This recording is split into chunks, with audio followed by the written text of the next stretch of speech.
Thank you for coming to this session. The next three talks by myself, Yashar, Komijani and Elio Koenig from Rutgers will discuss the concept of the triplet RVB state. 33 years ago, Anderson proposed the intriguing idea that the RVBs of a spin liquid can, on doping, provide the pairing for the development of unconventional superconductivity. One of the fascinating aspects of the RVB theory is it provides an entanglement-based picture of superconductivity. We're motivated to ask, can we extend the RVB picture to include systems with ferromagnetic Hund interactions and entangled triplet spins? There are many materials that motivate this question. For example, in the heavy fermion systems, there are a number of ferromagnetic heavy electron systems, such as uranium ditelluride. In this particular system, superconductivity survives beyond 50 Tesla and is thought to be of the triplet variety. Another example that motivates us is CERG, or cerium, rhodium, germanium. This system exhibits a ferromagnetic quantum critical point with strange metallic behavior, with linear resistivity. It's believed to result from entangled triplet pairs. And last and not least, there's a universality in ion-based superconductors, despite a wide range of Fermi surface morphologies, such as systems with just electron pockets, systems with electron and hole pockets, and systems with only hole pockets. We see that the ratio of 2 delta max over kBTC acquires an almost universal value. And this independence on Fermi surface morphology suggests a local origin to the pairing, raising the question whether Hund's coupling can drive the superconductivity. These three motivations raise the question, can we extend the RVB picture to include systems with ferromagnetic or Hund's interactions, as illustrated here on the left-hand side? This then raises the question, how can a ferromagnet develop spin entanglement? If we start with a Heisenberg interaction between two spins, this system has a product state ground state with no entanglement. If we expand, for example, a sideways magnetization state outwards, we see that in order to impose an entangled ground state, we need to impose an anisotropy. In this example, by imposing an easy plane anisotropy, we can eliminate the parallel spin configurations and induce an m=0 state. This state is then a model for the tRVB ground state. It's a triplet valence bond. It has entanglement that's created by easy plane anisotropy. Now, to go forward, we can avail ourselves of a simple link between the old singlet RVB states and the triplet RVB states. For if we rotate the spin on one sublattice around 180 degrees, we convert each RVB bond into a triplet RVB bond. We also carry out this unitary transformation, which changes a Heisenberg spin system with spin isotropy into a Heisenberg interaction with an easy plane anisotropy. We can use this trick to actually map ourselves from a short-range RVB state in 3 dimensions, which is known to exhibit long-range antiferromagnetism, to a short-range easy plane ferromagnet in 3 dimensions, which must, by this unitary transformation, contain long-range magnetic order induced by short-range triplet tRVB states. Lastly, we can use this rotation trick to actually modify the decoupling procedure used for singlet RVB to triplet RVB, so that when we take this easy plane anisotropic interaction, we can decouple it in the triplet m=0 channel. This is the mapping that we can use to develop a tRVB theory for an anisotropic ferromagnet. And one of the applications is to one-orbital spin systems, where when we do this kind of approach to a TJ model with anisotropic easy plane ferromagnetic interactions, we can show that it gives rise to a px plus I py state on doping the tRVB state. But this isn't the focus of today's talk. Today's talk is focusing on Hund's metals. In fact, the first person to ask whether triplet pairs in Hund's atoms can escape to the Fermi surface was Anderson in this not terribly well-known article from 1985.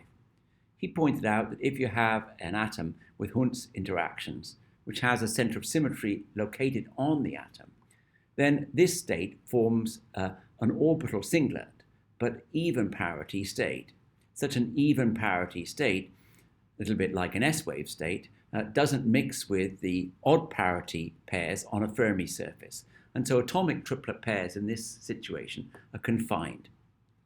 However, if we have a center of symmetry that lies off the atom, then in that situation we have two atoms per unit cell, and we can actually have a state which has odd mirror symmetry or odd parity around the center of symmetry. Such a state has staggered pairing, and it doesn't break any translation symmetry. Its odd mirror symmetry allows it to hybridize with the p equals -1 triplet pairs on the Fermi surface. In other words, when you have two atoms per unit cell, the tRVBs can escape to the Fermi sea. And this is a very important theorem for us. It means that when we have systems such as the iron-based superconductors, or uranium ditelluride, or twisted double bilayer graphene, the two atoms per unit cell allow the escape of RVBs to the Fermi surface, opening up the possibility of a tRVB mechanism for the superconductivity. Let's now look at how this might work in an iron-based superconductor, where the relevant orbitals are the T2G orbitals. For example, we have XZ and YZ orbitals, and the interaction between them is not just a simple Hund's interaction, but actually contains a tetrahedral anisotropy along the Z-axis. We can cycle through the three different sets of orbitals, and this then gives us an effective anisotropic Hund's interaction for the iron atom in a tetrahedral environment.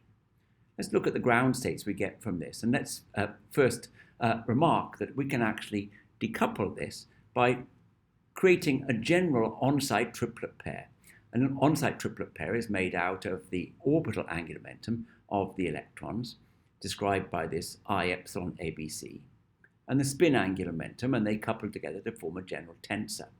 And when we decouple the anisotropic Hund's interactions in this channel, we get an interaction of this form, where the JA, the anisotropy, creates an additional diagonal component that favors diagonally coupled orbitals. Let's now look at the ground state we get in a single atom. If we introduce spin-orbit coupling, it induces resonation of these pairs between orbitals. The ground state we start out with, without a JA, is in fact a J equals 2 ground state. But if we turn on the JA, the anisotropy, we then project out a tRVB ground state. And this 1, 1, -2 state is one of great interest to us. We can use this as the basis, the mother state, for then forming a projected spin liquid ground state, which then on doping will give us a superconductor. Let's imagine bringing two such states together. And what we will now see is that when we have a valence bond, a triplet valence bond between an XY and a YZ orbital, then the coupling between sites, in particular the T7 coupling, allows these states to tumble. And when they tumble from one site to another, this then leads to a reversal of the sign of the orbital. This tumbling motion is very interesting because it forces the gap function to have an odd mirror symmetry between two neighboring sites. Another aspect of these systems is that the T7 tunneling between the XZ and the YZ orbitals is actually staggered. In this simple picture here, we see that the red orbitals are positive and the blue orbitals are negative. This is important because when a state on an atom tumbles to the right and tumbles to the left, it picks up a relative minus sign. This allows it to line up in such a way that it has a finite overlap with states on the Fermi surface. We can then construct our Gutzwiller projected RVB wave function.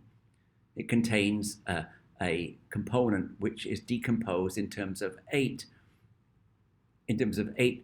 Gell-Mann matrices, and we can treat the Gutzwiller constraint with a mean field theory.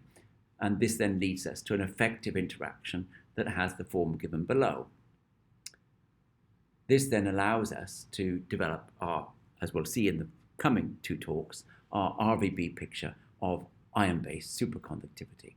Just to summarize then, the summary of this talk, first of all, tRVB is driven by easy plane ferromagnetism, and the ground state of a tetrahedral ion is an atomic tRVB state.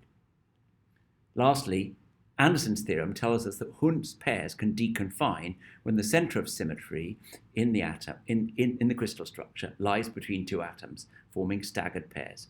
You'll hear more of that in the following two talks by Yashar Komijani and Elio Koenig. Thank you.